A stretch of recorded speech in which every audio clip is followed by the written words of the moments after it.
करने वाले न्याय देने वाले नहीं बन सकते हैं। और इसी एक लाइन में सारा सार जुड़ा हुआ है। हाथरस की घटना, बलरामपुर की घटना है, भदोई की घटना है, आजमगढ़ की घटना है, आज थाना गाजी वाले प्रकरण में न्याय हुआ है, आजीवन सजा हुई है उन लोगों को, जिसमें एक जयपुर में आंदोलन किया गया था।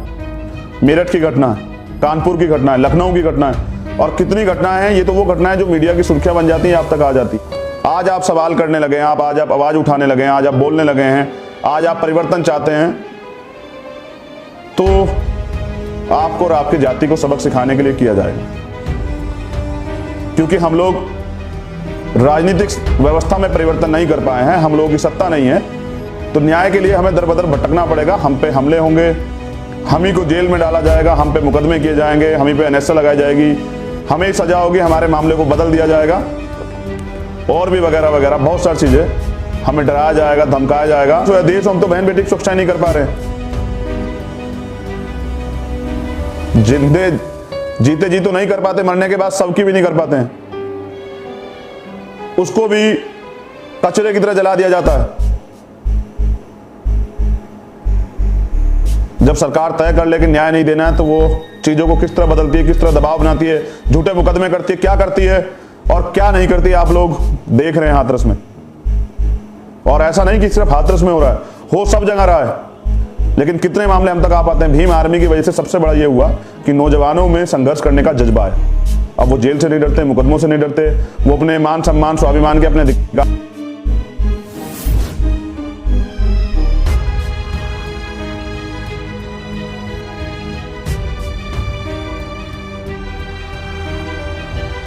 विशेष संदेश है। और ये संदेश जो है आप सब लोगों को पहुंचाना था, तो जरूरी भी है, क्योंकि हाल फिलहाल में जो भारत की हालात चल रहे हैं उस पर रोज संघर्ष जारी रहेगा, और ये संघर्ष जब तक चलता भी रहेगा, जब तक यह अन्याय खत्म नहीं होता। और इस अन्याय को खत्म करने के तरीके हैं, मैं इस पर अपनी बात रखूंगा। लेकिन अभी मैं जिस संदेश को देना चाहता हूं, मैं चाहता हूं आप सब लोग से सुने, और भीम आर्मी, आज़ाद समाज पार्टी, बहुजन समाज के सभी लोगों तक वो मैसेज जरूर दें। ये संदेश आपके जीवन में बदलाव ला सकता है, खासकर नवयुवकों के जीवन में, जो अभी अभी बहुजन मूवमेंट से जुड़े हैं या बहुजन मूवमेंट में कुछ करना चाहते हैं, जो चाहते हैं कि परिवर्तन हो। ये उनके लिए विशेष संदेश है। बहुजन समाज में जन्मे सभी संतों, गुरुओं, महापुरुषों को नमन करते हुए तथागत गौतम बुद्ध जी, संत श्री सद्गुरु रविदास जी महाराज, भगवान वाल्मीकि महाराज, गुरु नानक देव, संत कबीर और जो अन्य महापुरुष हुए हैं, राष्ट्रपिता ज्योतिबा फूले साहब, पेरियर साहब, बिरसा मुंडा, छत्रपति साहू जी महाराज, शिवाजी महाराज, जननायक कपूरी ठाकुर, डॉक्टर एपीजे अब्दुल कलाम साहब, सैकड़ों ऐसे महापुरुष हुए हैं जिन्होंने परिवर्तन की लड़ाई लड़ी है। माँ फातिमा शेख, बीपी मंडल साहब, कमी नहीं है, बस आपको पढ़ने की। एक बिहार के लैलिन किए जाते हैं, बाबू जगदेव प्रसाद। इतने नाम हैं कि मैं आपको गिनाता रहूंगा, और आप उनकी हिस्ट्री पढ़ते रहेंगे तो एक जीवन शायद आपका बीत जाए, क्योंकि कोई नाम जो है वो खाली नाम नहीं, इतिहास है। विश्व रत्न, परम अनुसरणीय डॉक्टर बाबा साहब अम्बेडकर, और मेरे रहबर, मेरे गुरु, मेरे आदर्श मान्यवर साहब श्री काशीराम। मैंने क्यों कहा कि नौजवानों के लिए, खासकर बहनों के लिए और भाइयों के लिए जो बहुजन मूवमेंट में काम कर रहे हैं और कुछ करना चाहते हैं, ये लाइव उन लोगों के लिए जरूरी है। 9 अक्टूबर 2006 मेरे रहबर, मेरे गुरु मान्यवर काशीराम साहब इस दुनिया से चले गए। आज 6 तारीख है, 9 तारीख को हम लोग उनका परिनिर्वाण दिवस मनाएंगे। वो चले गए, उनका सपना भी पीछे चला गया। फिर तय किया गया कि उनके सपने को पूरा करना है। और सपना क्या है?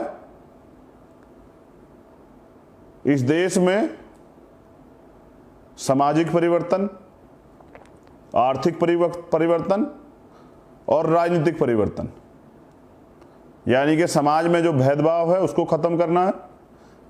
आर्थिक परिवर्तन, जिस तरह की आर्थिक गैर बराबरी है कि अमीर अमीर होता जा रहा है, गरीब गरीब होता जा रहा है, जिस तरह से पूरा देश पूंजीपतियों के हाथ में है, ये आर्थिक गैर बराबरी दूर होनी चाहिए।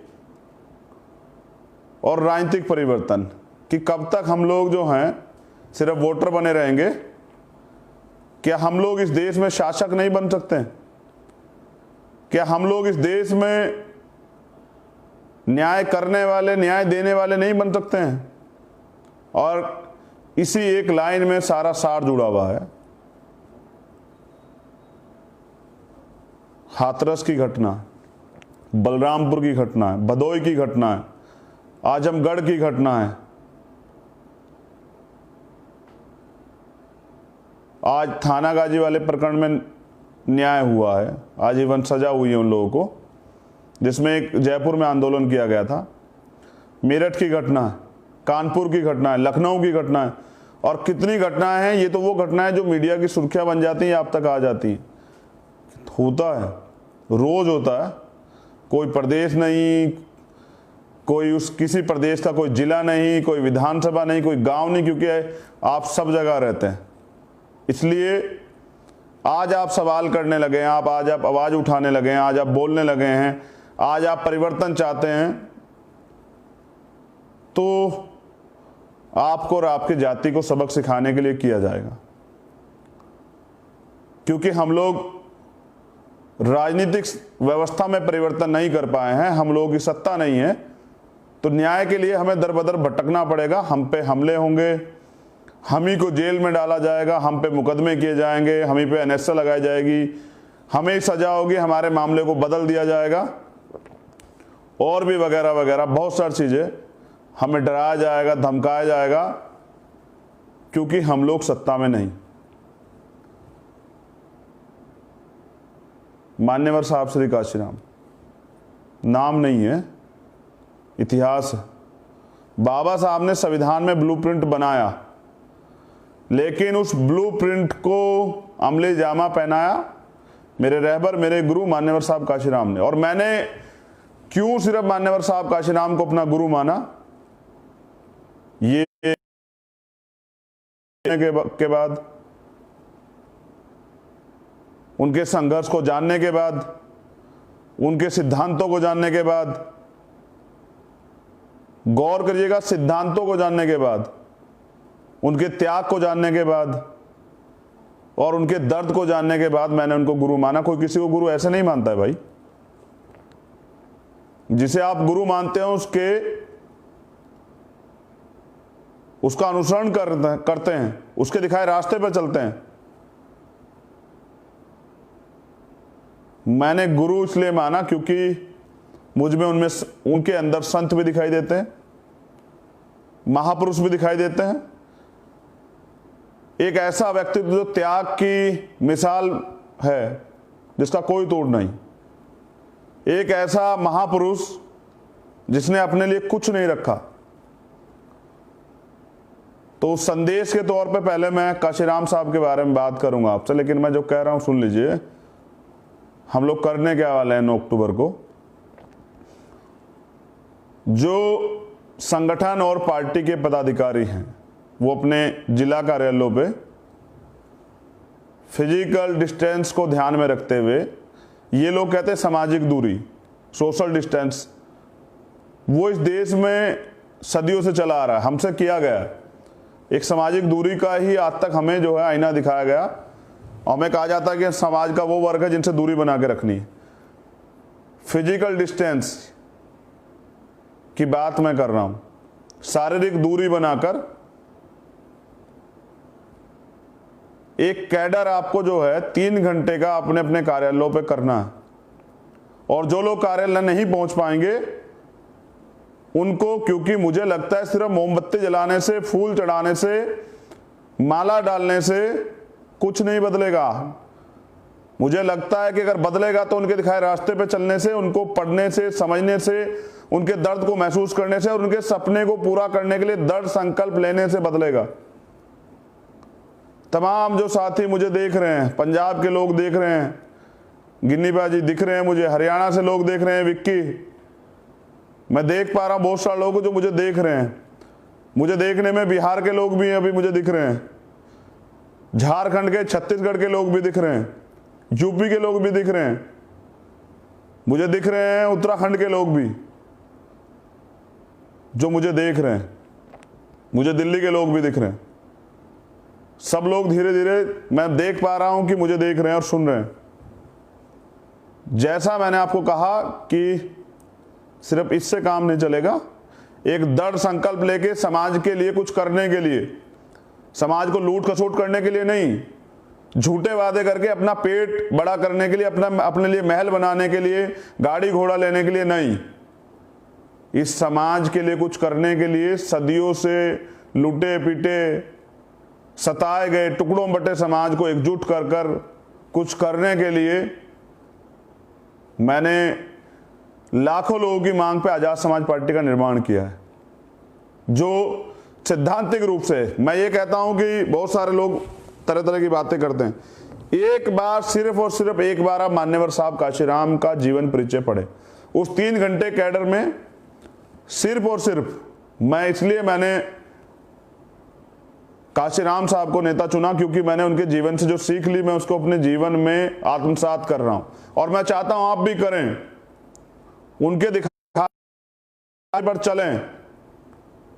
उन्होंने एक बात कही थी कि जिस दिन मेरे द्वारा बनाया गया विकल्प रास्ते से भटक जाए तो आप नया घर बना लेना। मैं इस बात को इसलिए नहीं कहता कि लोगों को लगेगा कि चंद्रशेखर अपने लिए बात कर रहे हैं, लेकिन चंद्रशेखर क्यों बात कर रहे हैं जानना बहुत जरूरी है। क्या हमारे हालात बदले? क्या हमारी बहन बेटियों पे जो शोषण हो रहा है वो रुका? क्या हमें इस देश में जो अधिकार बाबा साहब देके गए हैं, क्या उनका प्रयोग हम लोग कर पाए? जो आरक्षण का अधिकार मिला है, क्या वो हमें पूर्ण रूप से मिला? क्या सम्मान से जीने का जो अधिकार संविधान देता है वो हमको मिला? क्या न्याय सबका जन्मसिद्ध अधिकार है, वो अधिकार हमको मिला? हमको इस मुल्क में, इस देश में जो हमारा देश है मिला? जुल्म, ज्यादती, अन्याय, झूठ, फरेब, धोखे, यही मिला, इसके अलावा कुछ नहीं मिला। आप पे समय, आपके अंदर ऊर्जा है, नौजवानों के अंदर, आपके अंदर जो है, अगर आप मेरे रहबर, मेरे गुरु, मेरे आदर्श मान्यवर साहब काशीराम के दिखाए रास्ते पर चलें, उनके जीवन सिद्धांतों पर चलें, उनके सिद्धांतों को पढ़े। मैं इसलिए नहीं बता रहा हूं, मैं एक एक चीज जानता हूं इसलिए नहीं बता रहा हूं कि जब उन्हें आप खोजेंगे, मेरे कहने के बाद पढ़ेंगे, जो व्यक्ति पढ़ेगा और उसकी आंख से आंसू ना निकला, उसने तकलीफ में अगर वो ना चिल्लाया, अगर उसने ये नहीं कहा कि उनके सपनों के साथ धोखा हो रहा है, तो मुझे जरूर मैसेज कीजिएगा।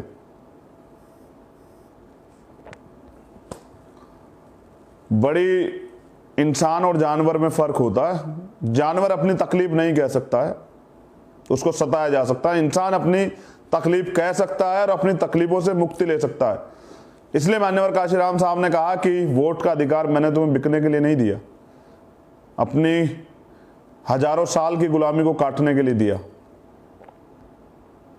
उन्होंने ये भी कहा कि वोट की सुरक्षा बहन बेटी की सुरक्षा की तरह करनी है, लेकिन उत्तर प्रदेश हो या देश हो, हम तो बहन बेटी की सुरक्षा नहीं कर पा रहे।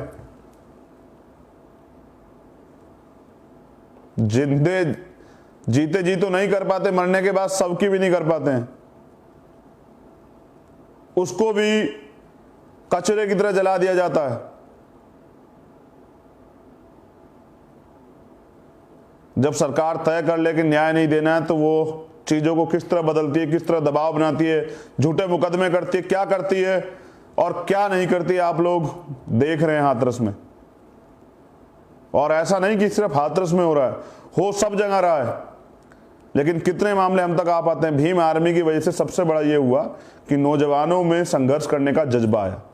अब वो जेल से नहीं डरते, मुकदमों से नहीं डरते, वो अपने मान सम्मान स्वाभिमान के अपने अधिकार, उनके अंदर त्याग की, समर्पण की, तकलीफों को जानने की इच्छा बनी। और भीम आर्मी की वजह से सबसे बड़ा परिवर्तन ये हुआ कि गांव में जो अत्याचार होते थे, जिनकी खबर नहीं जाती थी, उन अत्याचारों पर कार्रवाई होने लगी। इसलिए पूरे सिस्टम को, पूरे संघ को, आरएसएस को और हर उस व्यक्ति को जो संविधान का विरोधी है, भीम आर्मी से तकलीफ। लेकिन उनकी तकलीफ के कारण क्या भीम आर्मी काम करना छोड़ देगी? भीम आर्मी अपना काम करेगी। लेकिन सिर्फ थानों के, कचहरियों के रोड पर खड़े होके नारे लगाने से कुछ नहीं होगा। सत्ता में भागीदारी करनी पड़ेगी और नौजवानों को सत्ता में बैठना पड़ेगा जाकर। और जब आप लोग सत्ता में बैठ जाएंगे, यही मान्यवर काशीराम साहब कहते थे कि मेरा सपना है कि बहुजन समाज शासक बने और दिल्ली की गद्दी पे झंडा, नीला झंडा फहराया जाए। एक बार सभी कार्यकर्ता पदाधिकारियों को, क्योंकि मैं भी कार्यकर्ता हूं, आजाद समाज पार्टी का बहुत छोटा सा और भीम आर्मी का उससे भी छोटा सा, आपकी जिम्मेदारी है कि जो लोग कार्यालय जाएंगे, जो पदाधिकारी है, वो 3 घंटे मान्यवर काशीराम साहब के जीवन पे चर्चा करेंगे, उनके जीवन संघर्ष को पढ़ेंगे और उसको अपने जीवन में आत्मसात करेंगे और संकल्प लेंगे मान्यवर साहब श्री काशीराम के सपने को पूरा करने का। जो अधूरा सपना वो जो देख कर छोड़ गए हैं खुली आंखों से, जिसके लिए उन्होंने संघर्ष किया, ये भी उनके जीवन में आप महसूस करना, उनके जीवन को पढ़ के कि वो आपसे लेकर के आ गए। और जो लोग घर पर रहेंगे, हमारी माताएं बहनें, जो नौजवान हमारे घर पे रहेंगे, वो घर पर इस परिवार के साथ बैठ के उनके जीवन की चर्चा जरूर करना। अगर आप मान्यवर साहब काशीराम को भूल गए तो वो दिन दूर नहीं कि आपका राजनीतिक वजूद मिट जाएगा, और वो तो अभी भी नहीं है। अगर आपका राजनीतिक वजूद होता तो शायद आपकी बहन बेटियों के साथ ये अत्याचार ना होता, आपके लोगों की हत्याएं ना होती। मुझे याद है आजमगढ़ की घटना, सत्यमेव जयते की घटना प्रधान जी की, मुझे याद है सीतापुर की घटना जिसमें हमारे लोग जेल गए थे, अंबेडकर नगर के, मुझे याद है मेरठ की घटना जिसमें खुलेआम गोली मार दी जाती है शादी से पहले उस बेटी को और उसके पिताजी को। मुझे याद है फरीदाबाद की घटना जिसमें भाई परशुराम वाल्मीकि को गोली मार दी जाती। मुझे याद है रमन भाई की घटना जिसमें आज तक न्याय नहीं हुआ। ये जाति व्यवस्था ही तो थी कि यहां सुशांत सिंह राजपूत को के मामले में, वो भी मेरी उनसे भी कोई लड़ाई नहीं है, उनको भी न्याय मिले तो न्याय हमें भी मिले। अमीरी गरीबी जाति देख के न्याय क्यों? हम लोगों ने पंचायत की कि रमन भाई को न्याय मिले, सीबीआई जांच क्यों नहीं हुई? बहुत घटनाएं मेरे याद है। और आपने सिर्फ मेरी सफलता देखी, मेरे जख्म नहीं देखे हैं जो मेरी कमर पे हैं। जो सरकार ने जितने मुकदमे, जहां जाता हूं न्याय की आवाज उठाने, चाहते हैं कि मैं डर के मुकदमों से बाहर ना निकलूं, औरों की तरह एसी के कमरों में लेट जाऊं और वहीं से ट्वीट करता रहूं। लेकिन मैं तो लड़ना चाहता हूं, मैं तो सिपाही हूं, आपका भाई हूं। जिस मामले में जाता हूं उसकी आवाज उठाता हूं। आज थाना गाजी में डिसीजन आया, सजा मिली, आंदोलन किया था जयपुर में, धन्यवाद करता हूं राजस्थान की पूरी टीम को। हाथरस की आवाज आपने उठाई तो पूरी दुनिया तक गई, आज दुनिया में उसका विरोध हो रहा है। उसको दबाने का कितना प्रयास किया गया, मगर फिर भी वो जो है पूरे देश में वाल्मीकि समाज के भाइयों ने काम बंद किया मेरे कहने पे। परिवर्तन का दौर जारी है कि हमारे लोग, हमारे परिवार के जो लोग हैं, ये क्योंकि इतने बार छले गए हैं, इतने बार ठगे गए हैं कि ये व्यक्ति पर देर से भरोसा करते हैं। जब उसके अंदर हिम्मत होती है, जज्बा होता है, शरीर में जान होती है, तब तक ये उस पर भरोसा नहीं करते। जब जिस दिन उसका शरीर जर्जर हो जाता है, हिम्मत टूट जाती है, वो सिस्टम का शिकार हो जाता है। फिर ये कहते हैं कि आप संघर्ष करो, हम आपके साथ हैं। समय समय पे अगर आपने बाबा साहब का, मेरे रहबर, मेरे गुरु मान्यवर साहब काशीराम का साथ दिया होता तो आज ये दिन नहीं होते, आज हम लोग सत्ता में होते। तो आप मेरे दुख तकलीफ सब जानते हैं। मेरे इस निवेदन को सभी देश में जो भीम आर्मी के लोग हैं, वो जो आजाद समाज पार्टी के कार्यकर्ता पदाधिकारी हैं, वो इस संदेश को सभी तक पहुंचा दें, क्योंकि ये सबसे बड़ा प्लेटफॉर्म है जहां से मेरी बातें आप तक जाती हैं। और 9 अक्टूबर को 3 घंटे आप अपने जीवन के निकालिए, और मैं गारंटी देता हूं कि अगर आपने पूर्ण ईमानदारी से, जैसे ईमानदार से आप काम करते हैं, पूरे देश में अन्याय के खिलाफ संघर्ष करते हैं, आवाज उठाते हैं, 3 घंटे आप मान्यवर साहब काशीराम के जीवन को पढ़िए। नेट पर सब अवेलेबल है।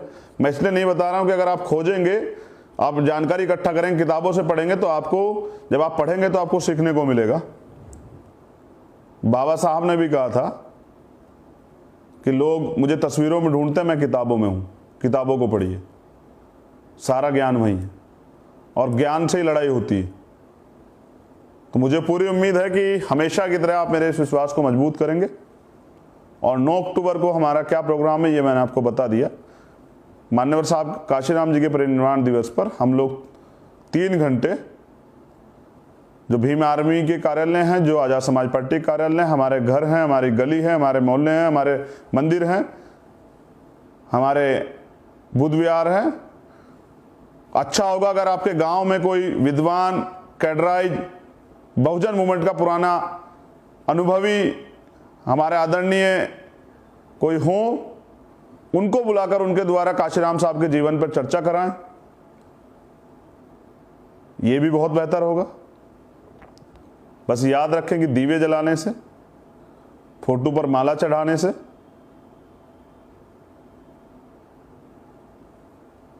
जयकारे लगाने से कुछ नहीं बदलेगा। तो विचारों की ताकत से और विचारों पर चलने से। और याद कीजिए, आखिरी लाइन में कह रहा हूं, फिर कह रहा हूं कि जो कौम अन्याय, जुल्म, जाति के खिलाफ आवाज नहीं उठाती, वो लाशें उठाती, और यही हो रहा है। जो लोग लड़ रहे हैं उनको मेरा नीला सलाम। जो लोग अपने जीवन की परवाह, अपने कैरियर की परवाह ना करते हुए संघर्ष कर रहे हैं, उनको मेरा नीला सलाम। मेरी बहुत बहुत मंगल कामनाएं। मैं बार बार कहता हूं, फिर आपसे कह रहा हूं कि ये चांद सितारे मेरे साथ में रहें। अगर आपका हाथ मेरे हाथ में रहे। याद कीजिए, दोबारा कह रहा हूं, मैं बहुत बार कह चुका, आपके याद रहेगा कि ये चांद, सूरज, सितारे मेरे साथ में रहे। अगर आपका हाथ मेरे हाथ में रहे और शाख से टूटकर गिर जाएं वो पत्ते नहीं, हम आंधियों से कहते औकात में रहें। आने वाला कल आपका है।